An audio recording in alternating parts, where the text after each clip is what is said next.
Did I ever think that such a treacherous story could happen in my life? The wife I thought was my support, my faithful companion, turned out to be the protagonist of my nightmares. That's in this video. I will tell you how I discovered that my wife had cheated on me 3 times with my friends. Words cannot convey the shock and pain that overwhelmed me the moment I found out the truth. But the story didn't end with just the cheating. Along with my wife came tears, and I realized that fate was up to its devious game. I am ready to tell you about how I dealt with this drama, the decisions I made, and how I finally found the path to healing. Are you ready to enter this world of amazing stories of infidelity and destiny drama? Get ready for an amazing journey where truth and betrayal intertwine, and the power of love and overcoming becomes the key to a new chapter of life. Welcome to a world where tears mingle with hope, and the dramas of destiny shape us as human beings. This is going to be very interesting, so make yourselves comfortable and we will begin. Hello everyone, my story is extremely confusing. I've been wondering for a long time where to take it. Writing about this story is painful but fair. I met my wife 9 years ago. We dated, were friends. She was a virgin. We dated for 2 years, then decided to live a civil marriage. I worked hard, got into debt, opened a business, constantly worried about debt. I worked, waited for support from my other half, moral support, but at the time, she didn't need it. She was living in some, her own world, wanted to rest and so on. We lived like a lot of people. We fought and made up. 3 years passed, we officially got married, and our son was born. At the same time, we started to be friends with a married couple. We visited each other. It was fun. We had a common acquaintance who once showed me the correspondence of the friend's wife with him. I was shocked. He said that he was sleeping with her while her husband was at work. I didn't believe him, telling myself that it couldn't be, and here was my mistake. I decided to check it out, signed up an agent, and offered my friend's wife a friendship. She agreed. After a while, she offered to meet me. I asked why. The answer was to drink coffee. I got the hint. I said no, writing that I respect your husband and my wife, to which she replied to me. A girl like that asks you to meet her, and you say no. I am not the first year of marriage, and so on. I said that I would think about it. I was waiting for a catch and did not dare to take that step. I was afraid it was a test. Afraid it was a test of my wife. The correspondence continued. Then one day, this girl wrote my wife a question. What would you do if your husband cheated on you? My wife replied that she would blow it all to hell, thus giving my wife suspicion. One day I came home. My wife picked up the password to the agent and read it and asked me how to understand it and so on. She made a terrible scandal. She wanted to call her husband. I didn't let her do that. I said that nothing had happened. It was just correspondence. I thought about the consequences. I saw it. God forbid something happened to her husband. I didn't want to lose my reputation. I thought my wife might say his wife slept with a mutual friend, but no more, that it wouldn't happen again. She wouldn't calm down. Here's another mistake I made. I hit her, bringing her to her senses. In response, I heard the loud phrase, "I'll get back at you." I did not understand the full meaning of those words at that moment. The next day, I bought flowers, asked for forgiveness, begged for forgiveness. She said she wanted to go and visit her sister to calm down. So what did I do? I was totally fine with it. She left in the morning and came back in the evening. I saw the look in her eyes. It was devastated and frightened. She'd been crying all night. I asked what was wrong, but the answer I got was, "It's okay." She cried a lot. As time went on, things got better. My attitude to her changed only for the better, but she kept pushing me away. I was growing the business. The work was going great. Everything seemed to be going well. Relationships got better, and I was proud of my wife. Everyone who knew about the story with the correspondence said that your wife is great. Take care of her. She did the right thing in letting the situation go. 2 years have passed. I get a letter from an unknown girl on my classmates. So watch out for your wife. And that she found correspondence from 2 years ago that allegedly my wife and her husband were communicating, but there was nothing there. I asked her to forward me a copy. I couldn't believe it. How could I? After reading it, I was emotional. When I got home, I made a scandal. My wife was crying a lot, asking for forgiveness. The question I had was this: did you go out with him or not? But the answer killed me. Yes, I dated him 3 times, but nothing happened. She cried and cried. I wanted to believe her, but something was bothering me. 2 weeks later, we went to visit her grandfather on his birthday, and the picture of the ribbon came. Her aunt says, "Watch your wife, she's taking a walk." It was a joke, but apparently there is someone above us who controls these processes. I was in a stupor when I got home after a lot of pressure. She confessed that she had slept with him the day she left to visit, supposedly with her sister. And that was one time. She was getting back at me or herself. That would have been fine. I also stupidly told her that I cheated on her 3 years ago with prostitutes. It was just a balancing act. I knew the guy. It all came out. Here's the story. This guy was her friend's boyfriend. And so he just happened to pick up the phone and found a text message from my mom, daughter, come home, it's late. Just on this day, at this time. I was already home. Asked where you were? I got the answer that a friend had come with her boyfriend and was near the house. I made a scandal. Told her never to lie to me again. I hate that. And she always told me only the truth. Turns out the dear was coming on to my then girlfriend, but she refused to go out with him. I was there for him. What more could I ask for? I found that out after living with a man for 7 years. She wanted to break up with me. At the time, she wanted to break up with me. I said, think about it. Let's give it a try. Maybe it will work out. And we stayed together. I don't deny it. I'm possessive in a one-woman man. When we were living in a common law relationship, we had a big fight once. She went to visit her mother for a day. When she arrived, she wanted to leave. I asked for forgiveness again. I was at fault for that situation. Is she? Sorry, and me stayed. The second time she went out with him after we had a fight. He told her that he got married and his wife gave him a child. They met as friends. He complained that she made him marry her and so on. Got a bit of a hitch in general. That's how a friendly encounter turned into one-time sex. Just revenge. And so she was texting with him like that, flirting with each other. My first warning was when we were still living in a common law relationship. I told her she shouldn't hang out with him. I gave her a warning. She understood and stopped. When my son was born a year later, I started going to the gym.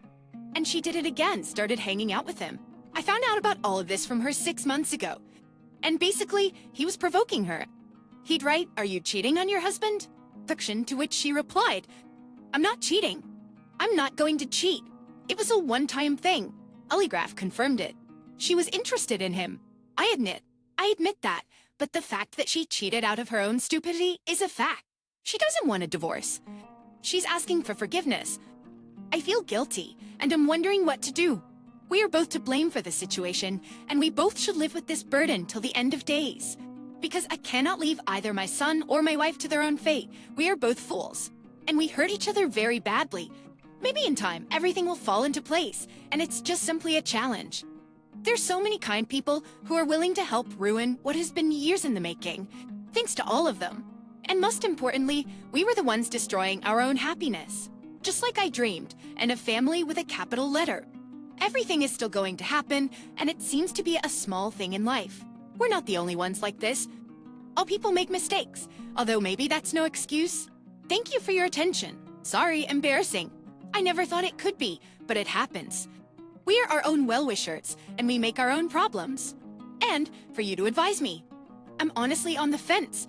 Dear author, thank you for the interesting story you sent us. But you know, here's the thing. It seems to me that when you wrote the Dear Most Attentive, please note, it was only once in the whole story.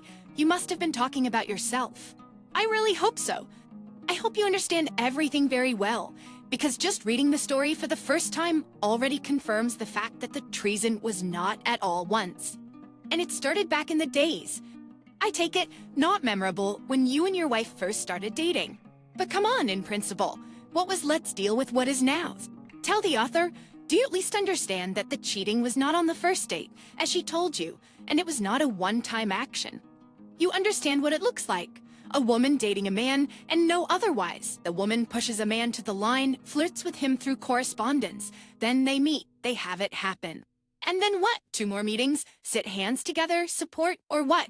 Talk under the moon. What nonsense. The author, pull yourself together, find your balls in the end, and admit your wife is a whore. I take it you never cheated. Right.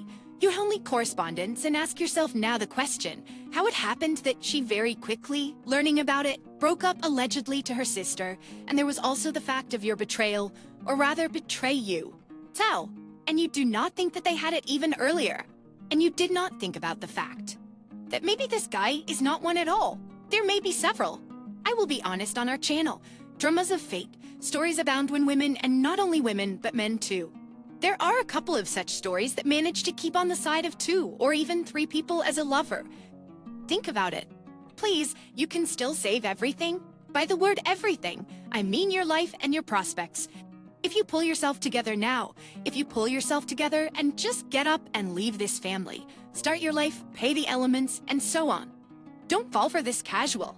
I'm sure play. I'm sure she's crying abuse. Don't fall for this deception on her part, that she feels so bad. She's very sorry, and it was just one time. Then you're destined for a happy life if you can do it. If not, then I feel sorry for you. Okay, let's say your wife only cheated on you once. You know, or once it will happen again? Once she gets really jealous of you, when, I don't know, in general for For example, you get too warm and close to one of the guests. Let it even be her friend. But for her, it will already be a sign, and enough reason to quickly run and fall in another all. Well, you know what I mean? And now onto the second story.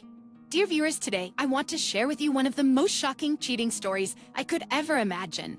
I come home after a long day at work, filled with stress and fatigue, and there my wife, who I thought was my rock, is sitting next to a mysterious stranger named Zor. My heart sinks and the world around me crumbles. What is happening? How did she end up in the arms of this man I know nothing about? And in this video, I'm going to enter the world of amazing stories of wife cheating and fate drama to unravel the mystery that has come before me. I invite you to join me on this amazing journey where betrayal and deception are intertwined, and life teaches us the most unpredictable lessons. Turn up the volume, and here we go.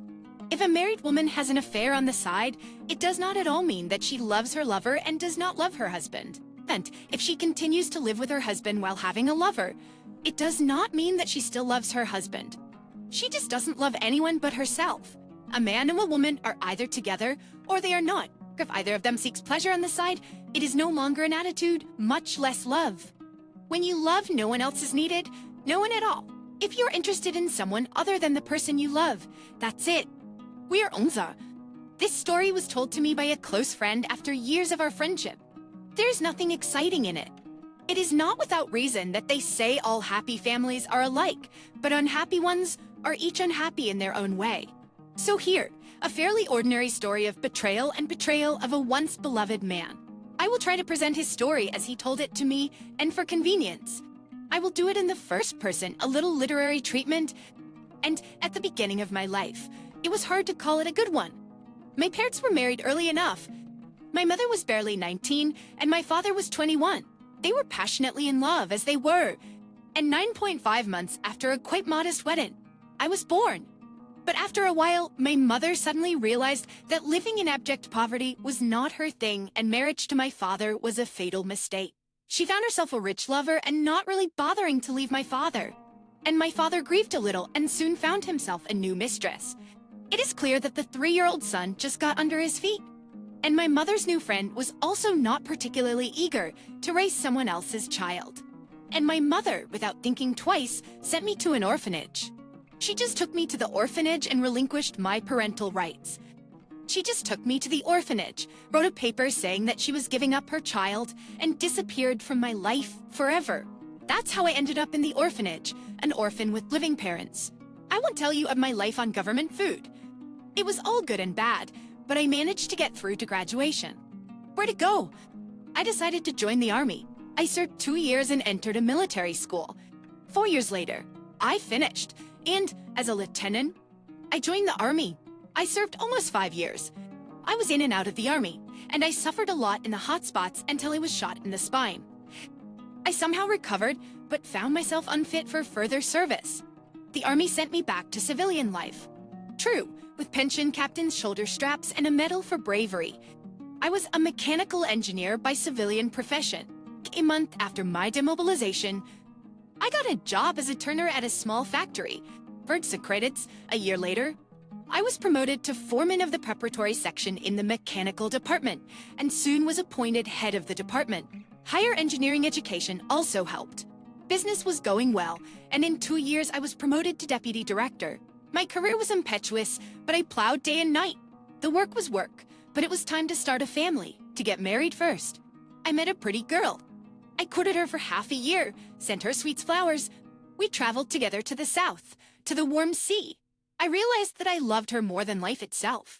From the moment we met, I made no secret of the fact that I was a grandfather at home. We are, cautious attitude. So people without lineage and tribe. By the time I was 32, I was in a leading position. A service car, that's all. I proposed. My girlfriend did not break down and agreed immediately. And so I became a family man. We lived well with Tanya. That was my wife's name. She was 40 years younger than me and worked in a beauty salon as a hairdresser. She had more than enough money. One thing was bad. It did not work out for us with children. How many doctors we had to visit? Words can't describe it. The answer was the same everywhere. Everything is okay. So we waited, or rather I waited and waited. We lived in a service 3-room apartment with the right of further purchase, furnishings, furniture. Not worse than the others. After a year or so, my Tatiana began to change. She got prettier right before my eyes. She changed her hair, updated her closet, got a new ring, silk underwear on her hair. Felt like every day, going to work is a holiday. I ask her, who are you dressing up for? And she says, what? Do I have to look like a freak? Are you jealous of me, my friend? Well, I'm not jealous yet. She didn't give me any reason to be, but all her metamorphosis looked very suspicious. From the outside, it seems pretty clear. It's a lover appeared, but in real life, you believe you're beloved to the last. And of course, you don't want to see the obvious. And so I blinked away bad thoughts, and so with some time began to delay my wife at work.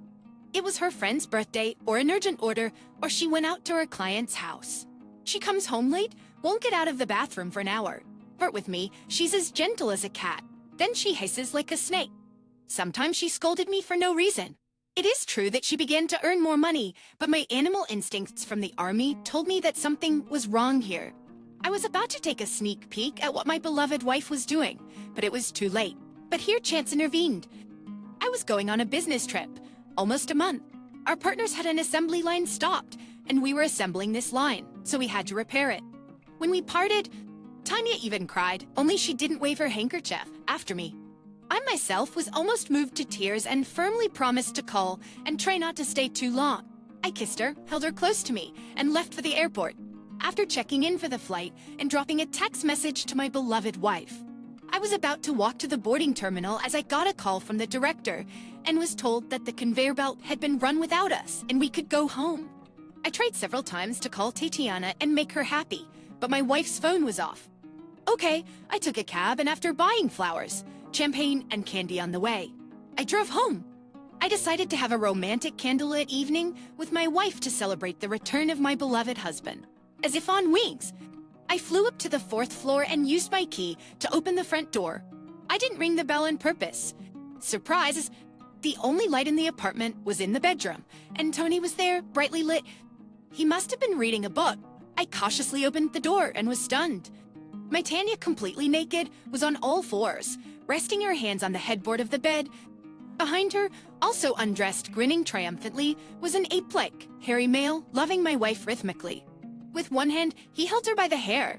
All my wife did was scream in a fit of passion. Yes, yes, more for her, you are my best husband. Both characters were so deeply engrossed in what they loved that they didn't notice anything around them. I stood for a while, as if in a stupor, silently observing the process, and then I coughed politely. The man kept nodding back and forth by inertia for a while, until Tatiana cried out frightenedly and covered herself with a sheet. Christ, my lover, unlike mine, was not yet frightened into his wife, but flopped on me like a buffet.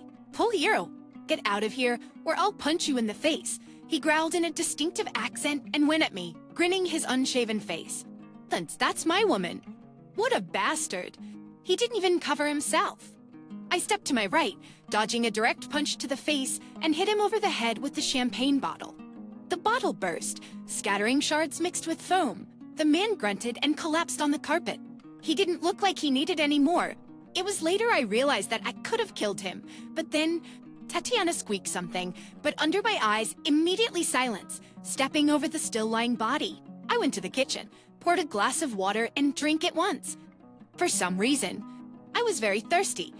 In the bedroom, there was some kind of commotion, and then the front door slammed. It looked like the lover had left. He's a lively bastard. 10 minutes later, Tanya leaped into the kitchen. Yura, she was trying to explain something to me. She whimpered and begged my forgiveness, sang the old woman's song about the lack of attention, about how I stopped seeing her as a woman. She even went so far as to say that she had cheated out of a great love for me, and if I forgave her, she would give me children, and we would live together as a happy family. I listened to this nonsense in silence. In silence, I wanted only one thing, to make her disappear from my life. We were divorced quickly, since we had no property, claims, or children. Fermented by life, a point to stand, and knocked a stamp in my passport, and the basis was single. Only the circumstance did not make me happy at all. After the divorce, Tijana did not leave attempts to get back to me. She even came to the director of the plant, sobbing at the top of her voice, vividly telling me how she loved me, and how punishing the poor woman for an innocent prank was so cruel. The hairy monkey turned out to be the director of the grocery market. There were some attempts to get at me, but I cynically promised to cut off his. No, not what you think, just his head. I was so convincing that he believed me and no longer sought romantic meetings with me. As for how Tatiana's personal life later went, I do not know. I was not interested, and I came to the conclusion that it was necessary to change my life. I quit my job at the plant, gave up my apartment, and left for Siberia. The past doesn't count. Dear listeners, thank you for watching this video and enjoying today's stories. Thank you for writing comments, giving your likes, and subscribing to the channel. Write your opinion. How do you like this story? I really enjoyed it. See you soon.